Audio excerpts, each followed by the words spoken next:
So my name is Esma and I am double majoring in political science and philosophy, and I am minoring in English literature. Initially, when I enrolled in Southern, I enrolled as an undecided student, but I thought that my trajectory was ultimately going to entail majoring in biology, and I wanted to become a pediatric oncologist. And for some time, I actually thought about majoring in physics and pursuing civil engineering. But I took a wide variety of courses because I hadn't definitively decided. And when I took political science courses and philosophy courses and then later English courses, I realized that my passions for the humanities felt more, I think, profound and more far-reaching, and I realized that I could still have an impact upon the world. So the scholarship that I earned is called the Harry S. Truman Scholarship, and it's the premier scholarship in the United States for public service. And so ultimately what the scholarship entails directly is $30,000 towards graduate school, and the condition is, of course, that you'll pursue a field that's related to public service, and that you'll ultimately dedicate at least some of your time upon graduating to public service. But I had been nominated for this scholarship by my professors in the political science department. It's an extended process. So I began the process around winter break. I had started my application then, and I just heard back that I had won the scholarship about 2 weeks ago. Ultimately, yes, it's a recognition of what you've done, but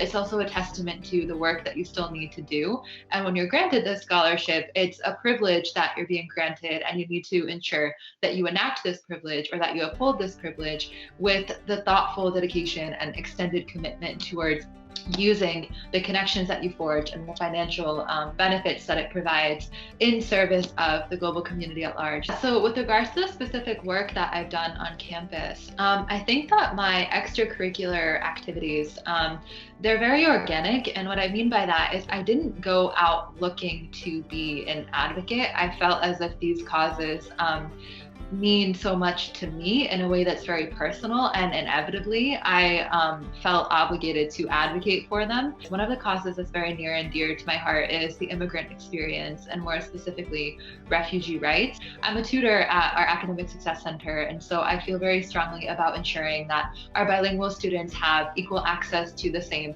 opportunities and to the same ability to dream than do our students who have been born and raised in America. And since I grew up helping my mom prepare for the citizenship test by way of helping her practice her English handwriting and reading with her and going over facts with her. And then at night, she would tell me the most vibrant stories in Farsi. And that would remind me that your ability to speak one language or to not speak it is not at all indicative of your ability to be as intelligent and as passionate and as creative as you are. So I hope that by way of my advocacy, I can reach people and I can reach demographics that are very different than me and who have walked very different paths in life, but nonetheless warrant the same degree of consideration that people who I am more familiar with also warrant. Journaling has been such a source of solace for me my entire life. And I went through an extended period of time when I was younger where I would go to school and I would lack the confidence to strike a conversation with my peers or to raise my hand and answer a question that I knew the answer to. And I built up all of these thoughts and all of these emotions within my head and within my heart that I wanted to articulate, but didn't have the confidence to. And so the channel that I found to develop my voice was on paper. And every Friday night, my mom would make me a cup of tea and cardamom, and I would sit in front of my journal, and that would be my time to write. And they were all fantasy stories, and I would reimagine myself as heroines who had all of the courage and all of the openness that I wished I had but didn't. And in time with that, as I was developing my voice on paper, my parents were telling me stories of what it was like to grow up during wartime, and they were very vivid stories. So they would tell me details about the rows of empty desks increasing in length because classmates were disappearing, or what it was like to lose one of their best friends and then only remember him by the color of his eyes or the fact that he would spike the volleyball too hard whenever they would play that. And I started to realize that I cannot just write fantasy stories in the third person when there are stories that are a part of my own identity that need to be told directly and they need to be told aloud. I can definitely track my personal development within these journals that I filled with fantasy stories that I never expected would amount to the forging of my voice aloud. But now what I would ultimately like to do is I'd like to attain my Juris Doctorate and my PhD My Juris Doctorate, I want to specialize in international law, specifically international human rights law. And then I'd like to get my PhD in either comparative politics or international relations.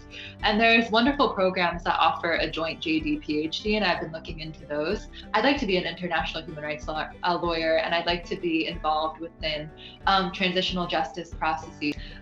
So with regards to final thoughts that I have to anyone who may be watching this, I just want you to know that Southern offers an exceptional education, and when you give 100% of what you have to give to the world, not only at Southern but the rest of the world, then people will reciprocate that when you give the world all of your heart. And that is a difficult thing to do because that puts you in a vulnerable and precarious situation. If you are met with people who maintain that similar degree of open-heartedness, they reciprocate your passion and your commitment and your desire to be as educated as you can in the service of other people. So I'm very grateful for Southern for reciprocating my own passion for education and my own passion for making a difference. I wouldn't be where I am without my professors, without my advisor, without my peers.